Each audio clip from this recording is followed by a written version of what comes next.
Узган атнада рәсми рәвештә татар иле проектының гамәлгә ашырылуы игълан ителде. Барлыгы татар иленең беренче этабын ясаган чагында 12 төп раздел, төп бүлекне ясау планлаштырылган иде. Аларның һәрберсенә мин аерым-аерым тукталып китермен. Инде татар иле .org дип кергәчтен менюда сайлап, яисә махсус сылтамалар буенча күчеп, әлеге проектның һәрберсенә кирегә мөмкин. Һәм инде әлбәттә әлеге мәгълүмат безнең төрле эзләү системалары тарафыннан интисаны һәм инде кулланучылар инде бу мәгълүматны эзләп, турыдан-туры шушы ресурсның билгеле бер битенә кергән мөмкиндер. Мәгълүмати ресурслар алар барысы да ачык.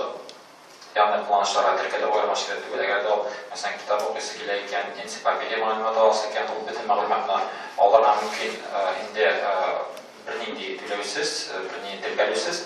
Инде фикер калдырасы, дуслар табасы, аралашасы, яисә үзенең яңалыкларын, ресурсларын урнаштырасы килә икән, ул вакытта гына инде кулланучы теркәлә һәм инде шушы теркәлеп, мәсәлән, ВКонтактеда, Фейсбукта һәм башка социаль челтәрләрдә ничек аралаша, шул режимда аралашып киреп килгән мөмкин булачак әлеге системага. Бүгенге көндә күп кешегә бик якын була торган социаль челтәр.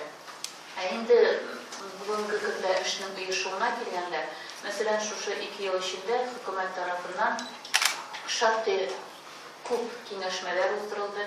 Инде бу ресурс буенча 7 протокол гына да булды эшләрне оештыру буенча.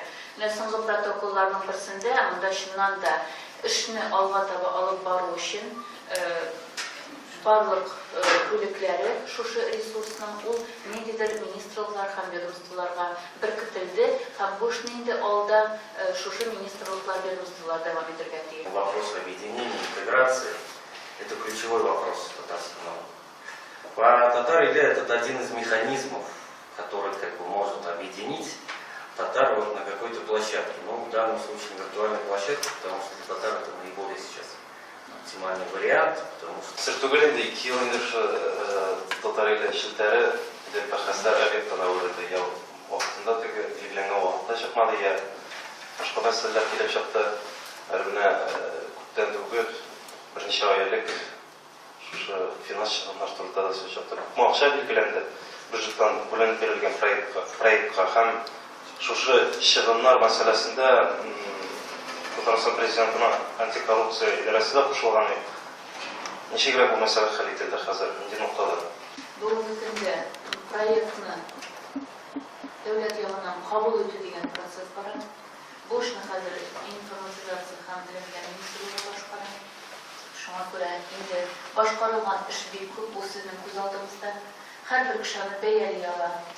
Акча ягыннан да уйлый аласыз, күпмегә төшергә мөмкин бу проект. Эштәлеге ягыннан да уйлый аласыз, фикерләй аласыз, күпмегә төшергә мөмкин бу проект. Мин менә бу ниндидер сүзләрне, бөтен әйберләрне читкә куям һәм бүгенге көндә министрлыкның информатизация һәм элемтә министрлыгының менә шушы нәтиҗәсе экспертизасы кабул итүсе буенча документлар нигезендә бу эшләрне финанслау мәсьәләсе чишеләчәк. Һәм шул вакытта инде ниндидер ачыклык булачак. Менә бүгенге көндә минем сезгә бик зур үтенечем бар. Ничек кенә катырышы барса да, бу проектны гамәлгә ашыру юлы нәтиҗәнең уңай булуын күрми калырга ярамый. Нәтиҗә уңай. Икенче сүз, менә эш эшләгән вакытта нәтиҗәләре шундук күренмәде. Һәм шуңа күрә бәлкем төрле имеш-мимешләр, гайбәтләр булды. Ләкин мин сезгә бүген тәкъдим итәр идем һәм үземнән үтенеп сорар идем. Гайбәтләрне онытып, эшләгән эшне күрә белеп, аңа уңай нәтиҗә биреп, халык арасында үзегезнең мәгълүмат чараларыгыз ярдәме белән бу уңай фикерне таратсагыз иде. Уеп торыйк инде. Җитәрлек булды гайбәтләр, шуңа күрә бүген